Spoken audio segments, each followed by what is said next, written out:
Baik, pertemuan kali ini saya akan menindaklanjuti atau menjawab dari celotehan pertanyaan dari Ibn Habib Ba'alawi. Atau justru memang apa yang terdapat di komentar video saya tempoh hari lalu, bahwa terindikasi bahwa mereka ini apa Habib Ba'alawi yang sesungguhnya atau hanya muhibbin. Sehingga mereka menanyakan ulama mana yang menetapkan DNA itu menjadi syarat, intinya ke sana.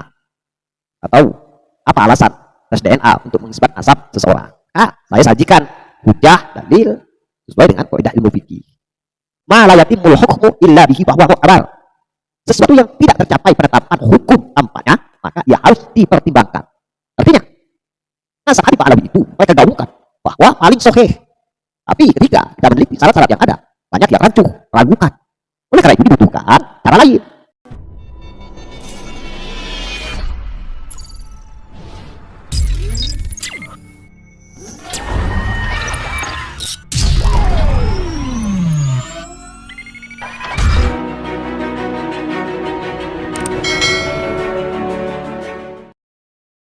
Kali ini saya akan merinci dari apa yang saya sampaikan.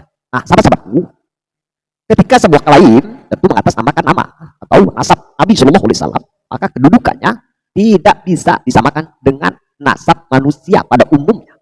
Karena kenapa? Bedanya kasta yang dimiliki oleh baginda Rasulullah Shallallahu Alaihi Wasallam. Baik dalam segi sosial, agama, kehormatannya beda jauh, tidak akan sama. Oleh karena itu, untuk mewaspadai adanya klaim, adanya pemalsuan, dan adanya pencatut, maka tentu ini harus kita lakukan verifikasi secara ketat seperti itu.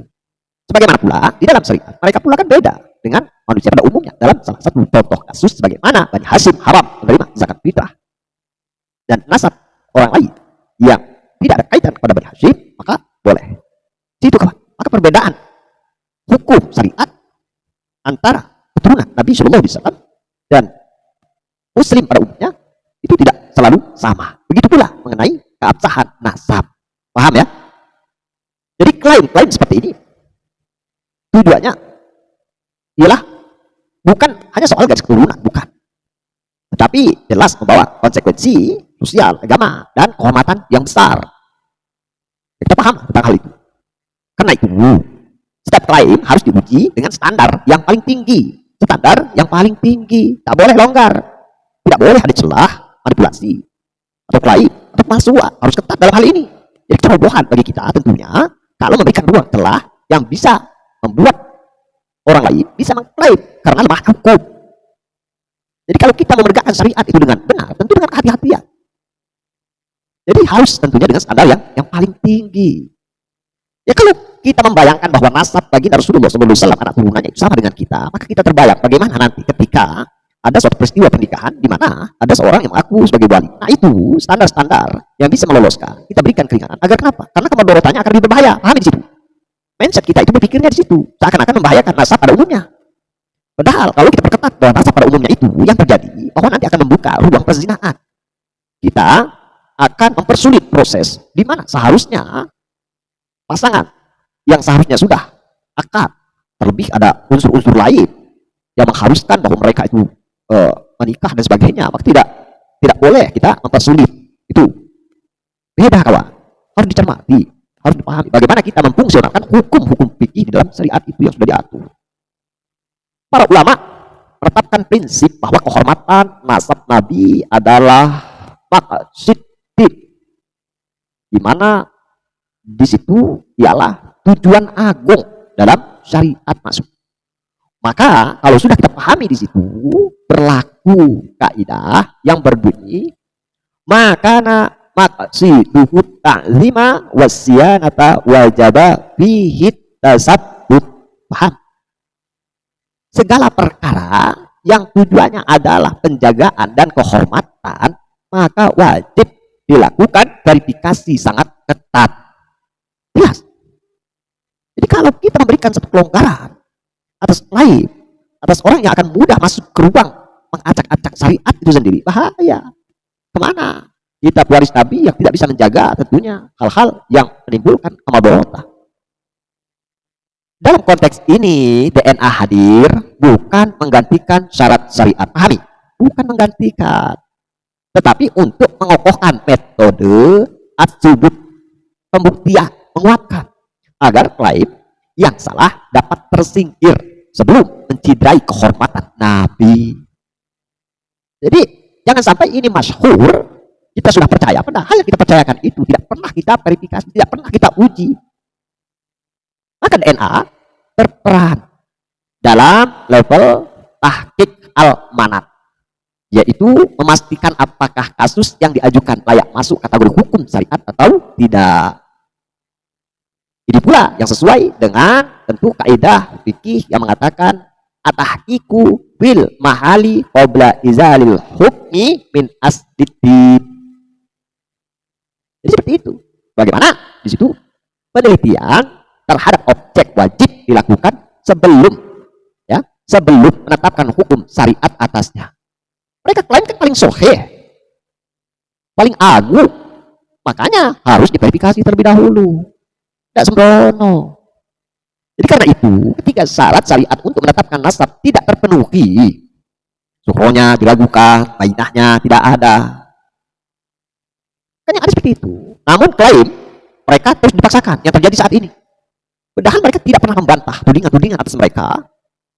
Mereka masih memaksakan, bahkan rela untuk mengadu muhibin-muhibinnya pada muslim lainnya yang tidak sepaham, yang tidak sependapat atas pemikiran mereka. Bahaya. Maka kalau sudah demikian, dibutuhkan indikasi qarain untuk menguji kebenarannya. Salah satu qarinah terkuat pada era modern itu adalah DNA. Hal ini sesuai tentu dengan kaidah fikih yang berbunyi al-qarinatu qawiyatu tulhiqu bil bayyinah. Dengarkan kuping kalian. Jadi di sini indikasi yang sangat kuat menepati kedudukan dekat dengan bayinah. Pahami? Karena kalau kalian tidak nyimak betul, itu salah memahami itu konteks itu. Jadi kaidah ini digunakan oleh para qadhi dalam menyelesaikan perkara kriminal. Apakah habib kriminal? Ya sudah terjadi baku hantam antara muhibbin dengan muslim yang lainnya tidak sependapat. Kemudian apakah ini masalah kriminal? Apakah masalah perdata? Iya, perdata mereka secara mutawatir diragukan. Sudah masuk indikasi itu. Dan kasus-kasus lainnya. Jadi seperti identifikasi jenazah yang tidak mungkin diselesaikan dengan alat-alat klasik. Salah satu contoh, DNA menjadi benteng penyaring agar kehormatan nasab tidak dicampuri oleh mereka yang tidak memiliki hak. Jadi di sini kita bukan brutal, bukan karena benci, hasud dan sebagainya, itu tidak.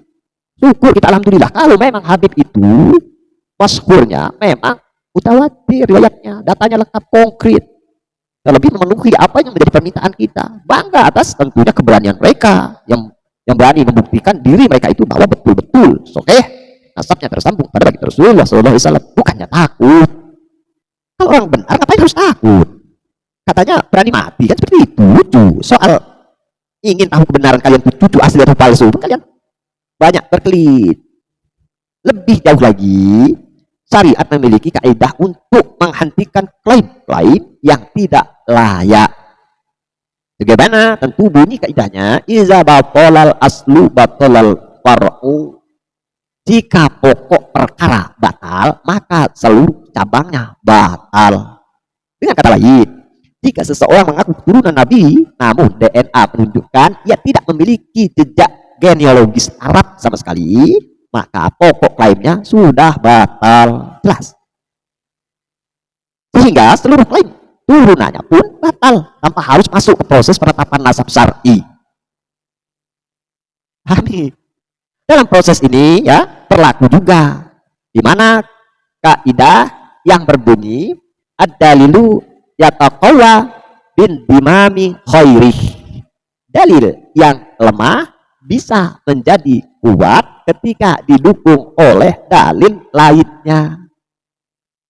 Paham? Jadi kalau data kalian diragukan, ya bayinah diragukan, suhronya mulai kapan diragukan, DNA, maka terkonfirmasi ataupun tidak, itulah yang akan menguatkan data-data, catatan-catatan yang sudah ada. DNA tidak berdiri sendiri, tetapi menjadi kuat kalau yang terjadi itu suhro, seperti apa yang saya sampaikan tadi, itu diragukan, bainahnya tidak ada, ikrornya tidak ditemukan, baik dari pihak ayah ataupun ya yang terutama dari pihak ayah itu. Nah, ikror itu kedua belah pihak itu harus tertera. Kapan Ubaidillah mengatakan ada kesaksian bahwa Ubaidillah itu memiliki nama Alwi. Begitu pula Alwi memang menyatakan bahwa mempunyai ayah yang bernama Ubaidillah. Seperti itu. Setidak-tidaknya ada kesaksian catatan yang menyatakan bahwa Ubaidillah si Ubaid itu memiliki putra yang bernama Alwi.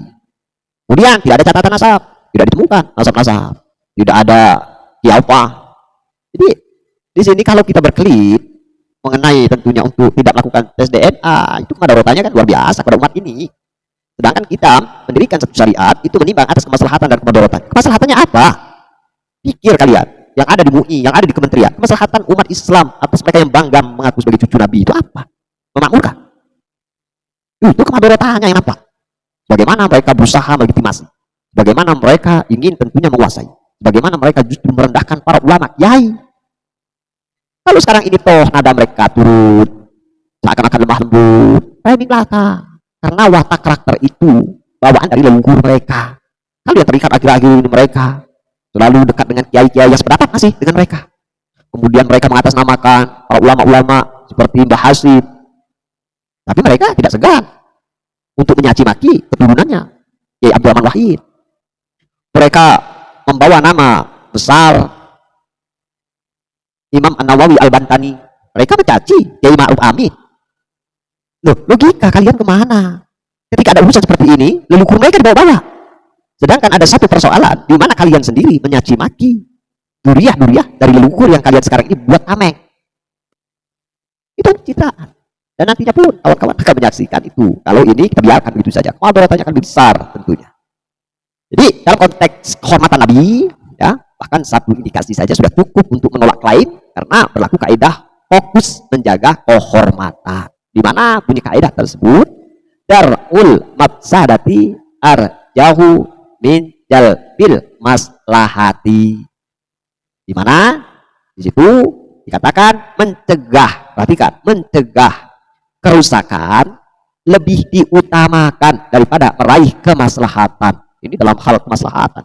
Jadi mencegah di situ untuk hal yang merusakkan, yang akan merusak, itu lebih utama, lebih prioritas. Kalau sudah ada indikasi seperti itu, apalagi alasan kita untuk tidak menguatkan daripada DNA sebagai korinah memverifikasi bahwa benarkah mereka ini mempunyai jalur Timur Tengah, jalur Arab, Quraisy dan sebagainya. Bukan dengan nasab nanti dulu. Pastikan dulu kalian itu betul tidak. Leluhur kalian itu ada kaitannya dengan leluhur orang-orang Timur Tengah. Bukan soal nasab. Sekali lagi, nasab itu memang sudah qot'i, memang sudah baku bahwa harus tentu syarat pernikahan yang sah. Itu.